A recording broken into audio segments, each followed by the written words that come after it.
The big game is fast approaching, but wait, you still haven't got your tickets. You've spent hours searching, but you're still confused about ticket prices. Time to stop searching. Visit ticketcompare.com. We compare ticket prices for all the popular leagues and tournaments for you. We work only with the most trustworthy sites, so you can have peace of mind when buying your tickets. Compare prices, buy tickets, get to the game. Ticketcompare.com. Buying tickets made simple.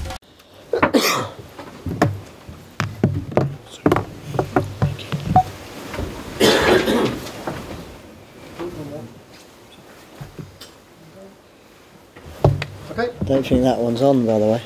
I think someone, is that your one there? You didn't start. You clicked it off. Hold on, start again. There you go, yeah, thank you. Just to start with, how proud are you even of your team? Yeah, I'm very proud, not just the team but of the club. Obviously it's been a fantastic run that unfortunately came to an end, but I think it's fair to say they were the better side on the day. Fantastic side with real quality, obviously a top manager as well and a top coach. And like I say, I'm proud. The fact is it's taken them 2 injury time goals in both legs to beat us, and although they had the lion's share obviously of the chances and the possession, I thought we continued to show our spirit, and at our level we're a very good side. I think the players will learn an awful lot from that game, the speed of thought and the touch and the detail on the pass, the way they sort of recycle and move the ball about, and then obviously they've got world-class individuals. So again, very proud of the efforts that the players put in, not just in the cup run but all season. Disappointed, of course, because there's still that tinge of we wanted to give the fans a cup final to go to. But I hope Manchester City go on and win the tournament now. When you conceded just before half-time, how hard was that to take through a mistake, and how much did that change what you were going to say at half-time? Yeah, I think that was... I thought, listen, I'm not going to single individuals out. I thought we had 3 or 4 opportunities to clear the ball. And that happened 2 or 3 times in that half, in different patches. The plan was always to change at half time and go slightly more attacking, bring a striker on. Obviously for Mara to play 90 minutes was going to be difficult, but attacking substitution as well to move Joe Bryan to left back. And I thought we gave it a go in the second half. I thought we had them rattled for probably a 5-10 minute period. We scored the goal and then got some good presses on. And well, we've equalised, if you like, in the game, and we just needed an extra 4 or 5 minutes, didn't we, to whip the crowd up and maybe chuck a couple of balls in the box. And Pep Guardiola just said, in terms of being ready for the Premier League, he said they're there in terms of the manager and the quality you have. What's it like to get a compliment like that from Pep, and have you had a chance to speak to him after the game? No, not yet. I mean, that's a huge compliment, obviously, for myself, and I thank him for that. And he's very complimentary of the players as well. And like I say, it's great for us as a club to learn from this game. Not only this game, the Manchester United game and the previous rounds, because we call ourselves a Premier League club in training.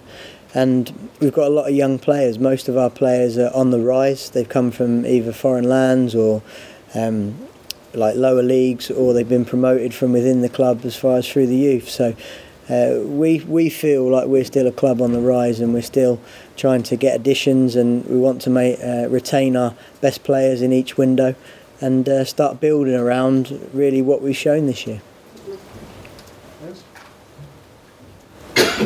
Was there any chance of Nathan playing for longer than 45 minutes, or was it always a plan? To be honest, we only knew that he was fit a couple of hours before the game. He obviously had a really sort of painful, stiff ankle, went to have it scanned, and we thought it was going to be a lot worse than it was. But the surgeon and the specialist that read the scan said, listen, I think we can inject this, and if it settles down, he might have an opportunity to play. But obviously we'd done our preparation the 2 days previously, thinking that Baker wasn't available.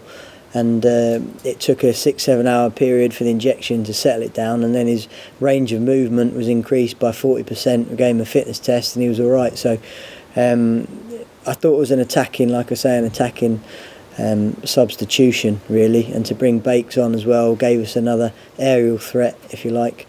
and we was unlucky. You know, listen, I'm not going to sit here and tell you we've outplayed Man City, because we haven't. But what we've showed is that we've got a spirit, we've got guts, and we've got 16, 17 games left in the league now, and we get to focus on that after Saturday with a full tank of energy going into every game, and good players coming back from injury.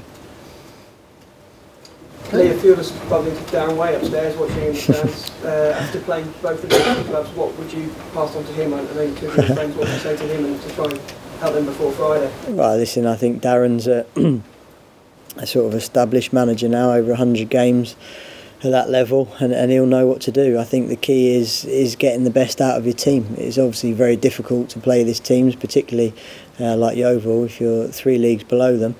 But they'll give it a go, and obviously I played for Yeovil myself. It's got an unbelievable history of giant killing, and it's a fantastic club, particularly in the cup competitions, because they've done it so many times, and it'll be a really hard task for them, I'm sure. But if they can compete and do everything they can to hustle and harry a very good Manchester United side, then who knows. And for your Bristol City team, how important is it now that this doesn't turn out to be your biggest game of the season? How much does that play off? Listen, we want to compete. We've competed very well. I mean, look at where we was this time last year. You know, so the club's come on leaps and bounds. Individuals have come on, have been improved on the pitch. Infrastructure has been improved off the pitch. We've had 3 sellouts now this season.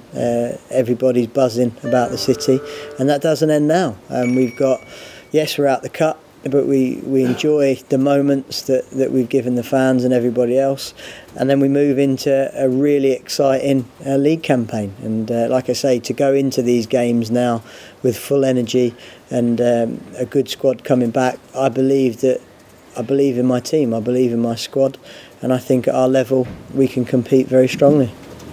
Who's next back, Lee? Well, Gary O'Neill is looking good.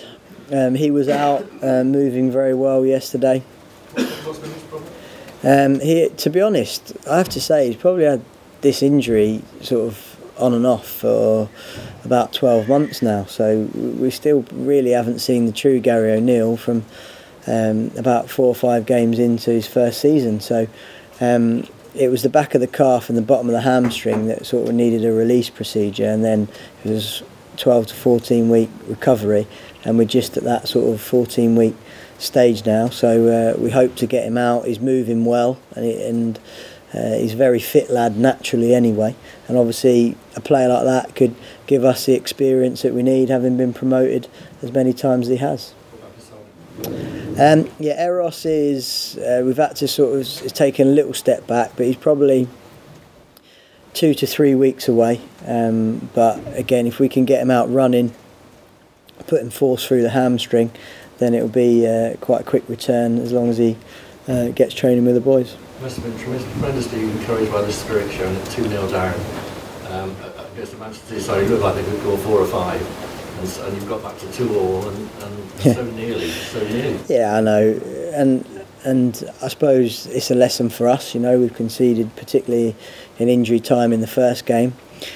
But I think this group are a great group. I really do. I love them all as individuals. They work their socks off every day, and if we can continue to improve on the detail. And like I said, a game like that will educate our players, because I can coach them all I want, I can show them the analysis, but it's almost like driving a Fiat Punto and then being chucked into a Formula 1 car. It's purposeful practice, and what they've done is they've sort of played against that Formula 1 car. Will they watch the game back on film? Yeah, we'll watch it back. It's a part of our process. You know, we review the game, we learn our lessons, we'll pick out the positives as well. And make sure as a team we become better for it. Lee, when you reflect on a very successful pipeline, how do you think it will impact your hopes to get promoted this season? Well, I hope it impacts it in a positive way. Obviously, there's a lot of points to play for, a lot of big games to come. People will say that we're in a bit of a dip in form, but I don't see it that way. I think individuals are playing well. I think, like I've said, with a full tank of energy, and and going toe to toe against these teams, we can play our game. I think the fans are excited moving into this key stage of the season, and the players are too. So it's just a chapter in the season that's now closed, and we want to write that good chapter for the running. Okay, thank you. Cheers. Thank you very much, everybody, as well.